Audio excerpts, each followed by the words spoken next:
I try not to be OCD about like my cards being lined up, but it really does bother me when they can't be seen and whatever. But working with what I got right now, Taurus. And you're coming into the month of May with that sword swinging, Mr. Page of Swords. And you may really feel engaged and capable of analyzing things and making moves and making choices and being really even willing to take risk and making some movement happen in your physical world. And that's crossed by the Six of Coins. And the Six of Coins to me in this position is you not having a good relationship with balancing of scales, Taurus. So you may very well not be willing to ask for help right now. Even though you're just the young little page here, you're nowhere near that king energy. You don't want any help. You got it figured out. You're feeling like Mr. Sun, Mr. Golden Sun down here. You are feeling, and you came in from the month of April with the Empress card coming over. So you're holding on to this Empress energy, and the Empress rules shit. Like, she's got things under control. She is the mother of mother and the queen of queens. She is this bringing from spirit into physical for me. She is nurturing and just this ultimate creator of passion and beauty and all of those things.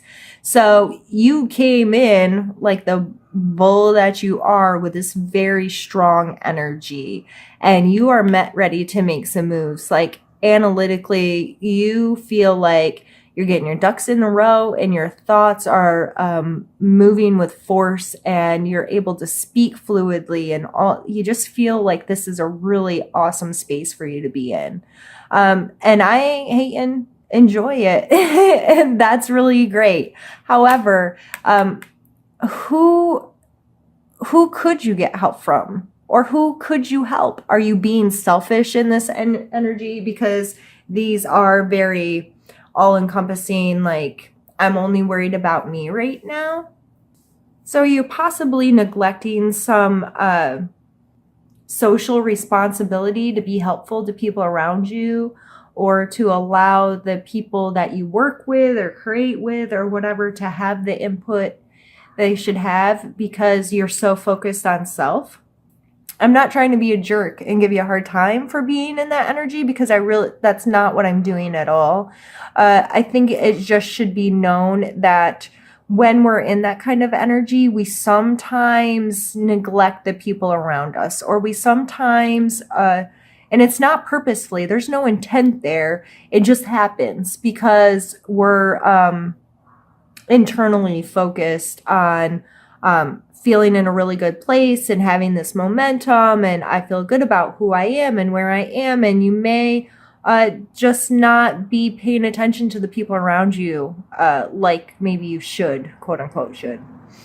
And in your strength area up here, we have the Hermit card, and the Hermit card is very good at being by himself. I mean, he is the Hermit. He knows the difference between being alone and being lonely. He is very capable of taking all the information he's gathered from the world, putting it all together within himself, and finding his own truth, his own inner knowledge, and seeing a larger picture or a wider perspective, if you will, with everything he's gathered from his travels. And so right now, it may be very important for you to trust yourself, because the Hermit card is coming up in your strength area. So it may be very important for you to not ask for help.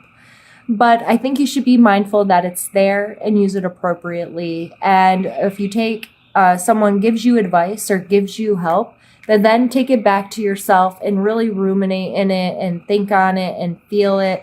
And then that's followed by the Seven of Coins. And so we have the 6 and 7 right in a row. And this moves on to more a patient energy. Really taking an evaluation or inventory of what have I put into the world? What seeds have I sown, and what am I going to reap from this? Are there things like, do I need to weed some stuff out? Do I need to concentrate more on one thing than another? Do I need to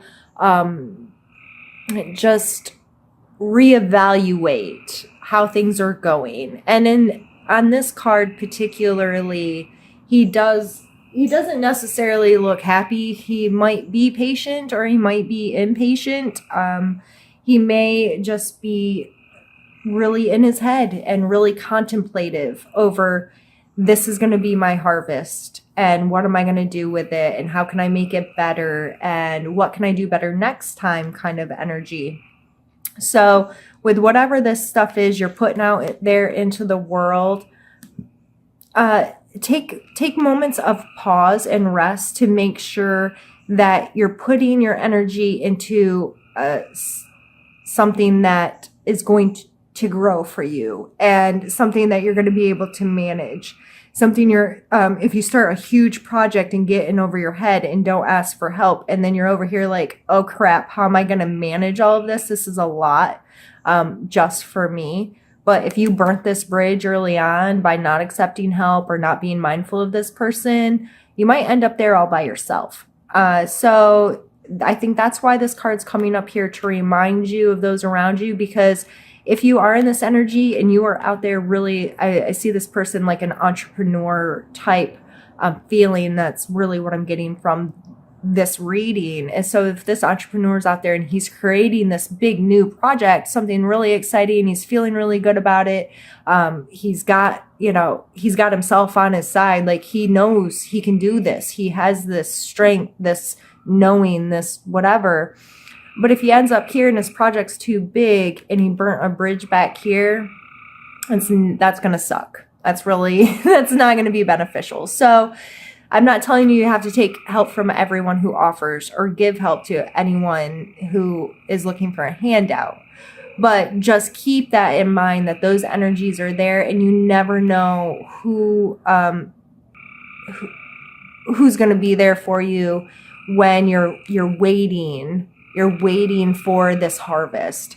And then we come down here in this Two of Wands energy, and this is coming into your suggestions area. So it is suggested for you, again, to pause and take a look, reevaluate. So as an entrepreneur, since that's what keeps coming in my mind, I myself am an entrepreneur, and so is my husband. We owned a few small businesses. But it's really important to take some steps to get out there, get some energy, and then stop and look and reevaluate where you're headed. If you set a long-term goal, a 15-year goal, but you're only 2 years in, but you're only still focused on that like 15-year-old or 15-year goal, that's not helping you make the decisions right now. You're looking too far out. So, and you're taking too long in between. This card reminds me to stop and look. I might feel really comfortable where I'm at, but it's time. I have to put my head up once in a while and consider my options. And this is not telling you to make a drastic change. This is telling you to at least be aware. In this card, he's depicted wherever he's at. It looks like a very comfortable, nice place. Like, he's well dressed. He's in a good place. He's holding the world in his hand, but he's looking out to what else there is. So again, I'm not telling you that there's going to be some massive change. I'm telling you to pause and to make those micro adjustments as you go. So to make sure you're always in the place you want to be in. And you need to know that emotionally, we also have a pause state.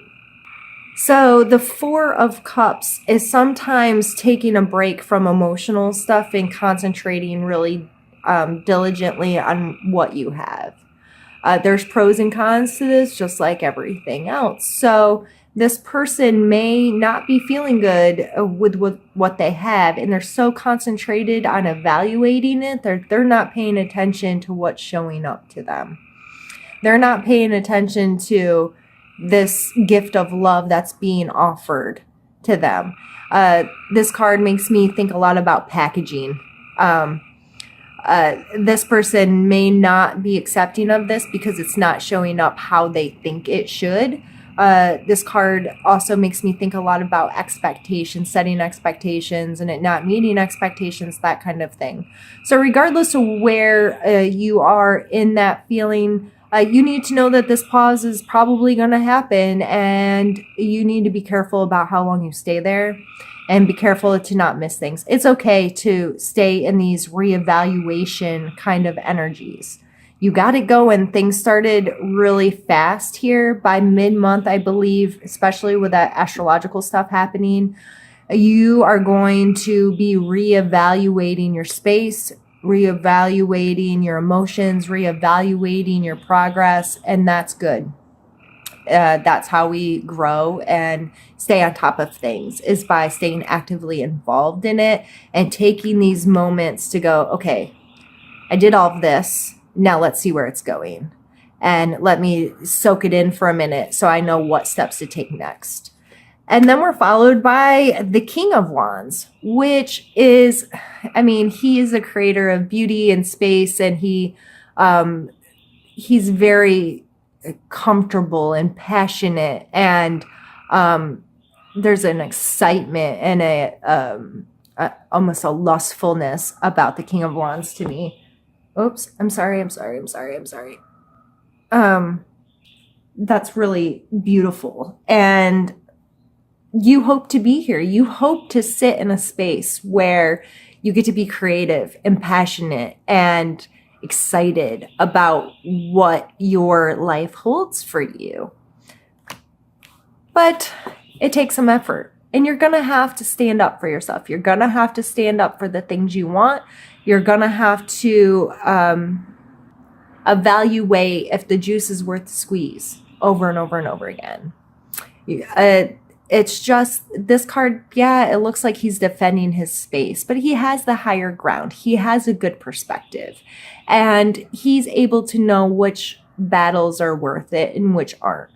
So again, this constant reevaluation of where am I headed?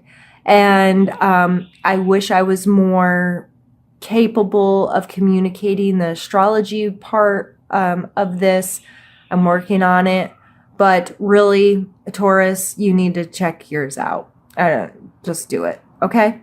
But I think it's going to make a lot of sense with these cards.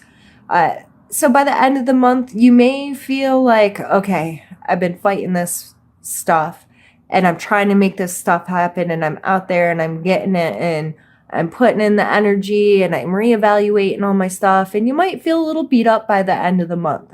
But I feel like that's a good thing. I feel like that's a really good thing for you, Taurus, to go through that so you can continue to grow whatever this project or idea or whatever it is you have happening in your life. I think this isn't a negative. And then none of these cards are, I see, in a negative light in any way. I think this is you just going through a real growing phase. And the momentum at the end of the month, this is still an action card. He's still moving.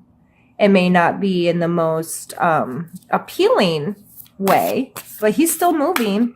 He's still making stuff happen. So let's pull you an oracle card just to top things off here. I think I want that one. Bountiful Harvest. Beautiful. And I am relatively new to these cards, so I am going to use my little book. And the passages are relatively well written and easy to understand. So this one says, you have access to the infinite source of love and resources provided by Mother Earth and the universe.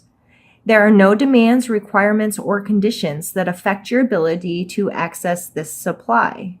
This is a wonderful reminder and the absolute truth pertaining to the abundance that is available to you. Grant your abundance the opportunity to flow into your life. It will reshape your perspective. It will strengthen and nourish you. This phase holds a plenitude of affluence and fertility. You are lucky and you are blessed. That's beautiful, especially with the Empress card. This kind of made me think of this bountiful, beautiful harvest that she's able to create being the Empress. And this card is really just reminding you that it's all there for you. You just have to stay consciously connected to it and aware, reevaluate, stay connected to your inner knowing, the truth that lies within you, this intuition that's going to guide you through this. Just keep coming back to yourself. You already know what you need to do, Taurus. You know how to do this. You're not a fool. Stay connected to where you want to go and where you're at. You can't live in the past. You can't live in the future. You can live right now. And if you stay in this is today, this is what's happening today, this is what's good about today, this is the effort that I'm putting in today to make sure tomorrow has my abundance. I am going to reap what I sow, and I am making sure that my abundance is heading my way. I'm not going to have resistance to it. I'm not going to have, I'm not going to block it. I'm going to understand that sometimes it's fast and sometimes it's slow, and sometimes I just have to accept what is